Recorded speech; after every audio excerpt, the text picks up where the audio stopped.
সংস্কৃত পাঠশালাতে সকলকে স্বাগত জানাই। আমি সুরজিৎ রায়। আজকে তোমাদের ফোর্থ সেমিস্টার ডিএসসি 4 এর সাজেশন দিচ্ছি। ঠিক আছে, জেনারেলদের ডিএসসি 4 সে তার একটা সাজেশন দিচ্ছি, দেখে নাও। দেখো, প্রথম সেকশন এ থেকে প্রথমে যে সংজ্ঞা প্রকরণ রয়েছে, সংজ্ঞা প্রকরণে প্রথমে 5টা শর্ট কোশ্চেন আসবে। ঠিক আছে, 2 নাম্বার করে। সেটার সাজেশনটা আমি দিচ্ছি না। যে ওই সেকশন এ থেকে দু দাগের যে বড় প্রশ্ন আসবে, সেখান থেকে তোমরা কী পড়বে দেখো। প্রথমটা রয়েছে হচ্ছে সবর্ণ সংজ্ঞা। সবর্ণ সংজ্ঞার সূত্রটা কি? তুল্যাস প্রজাতম সবর্ণম। এরকম প্রশ্ন দিতে পারে। ঠিক আছে, খুব ইম্পর্টেন্ট কিন্তু। আরেকটা কি দিতে পারে? হলন্তম। হলন্তম এই সূত্রের ব্যাখ্যা করতে বলতে পারে। ঠিক আছে, অর্থাৎ এই দুটোই কিন্তু খুব ইম্পর্টেন্ট প্রশ্ন। তোমরা আশা করি এই দুটোর মধ্যে থেকে একটা পেয়ে যাবে, আর একটাই লিখতে হবে, এবং সেটা হচ্ছে বাংলাতেই লিখতে হবে। নেক্সট, এরপরে আসছে সেকশন বি। সেকশন বিতে তোমাদের কি থাকছে? সেকশন বিতে থাকছে হচ্ছে সন্ধিপ্রকরণ। সন্ধিপ্রকরণ থেকে একটা ব্রড কোশ্চেন লিখতে হবে। এখানে একটু চাপের বিষয় হয়ে যাবে, আশা করি তোমরা এখান থেকে পেয়ে যাবে। দেখো, প্রথম প্রশ্ন কী থাকতে পারে যে গুণ সংজ্ঞা বৃদ্ধি সংজ্ঞা চ কেসাং ভবতি। মানে তোমাদের এরকম অনেক সংজ্ঞা আছে, যেরকম গুণ সংজ্ঞা, বৃদ্ধি সংজ্ঞা, উপসর্গ সংজ্ঞা, ধাতু সংজ্ঞা।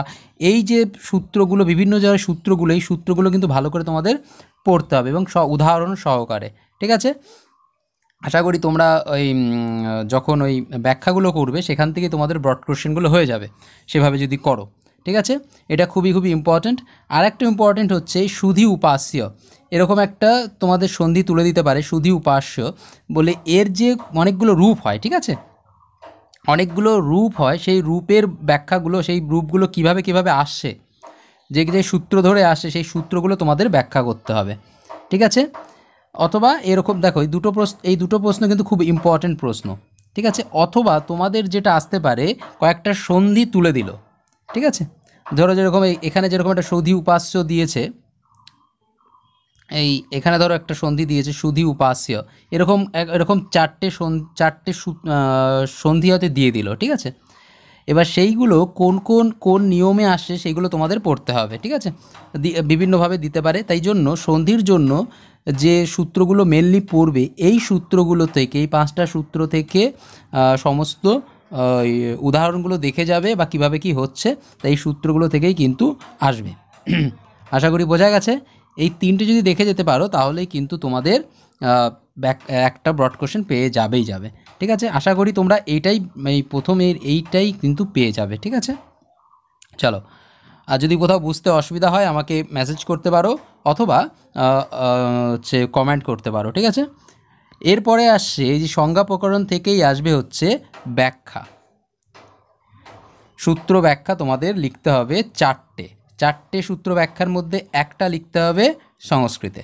ঠিক আছে, তবে আমি এই কটা দিয়েছি ঠিকই, কিন্তু তুমি এখান থেকে 4টে নাও পেতে পারো, এমন শিওরভাবে আমি এখানে বলতে পারছি না, কারণ প্রচুর সূত্র রয়েছে, সব সূত্র ইম্পর্ট্যান্ট। অর্থাৎ কোথা থেকে দেবে এমন কোনো কিন্তু নির্দিষ্ট নেই। তবে সবথেকে বেশি ইম্পর্ট্যান্ট হচ্ছে ইকোজনচি পড়বে, অকসবরণে দীর্ঘ, ভুবাদয়, ধাতবহ। এই 3টে খুব ইম্পর্ট্যান্ট। এই 3টে হচ্ছে খুব ইম্পর্ট্যান্ট। তোমরা এই 3টে ভালো করে দেখে যাবে। আশা করি 3টের মধ্যে তোমরা 2টো পাবে।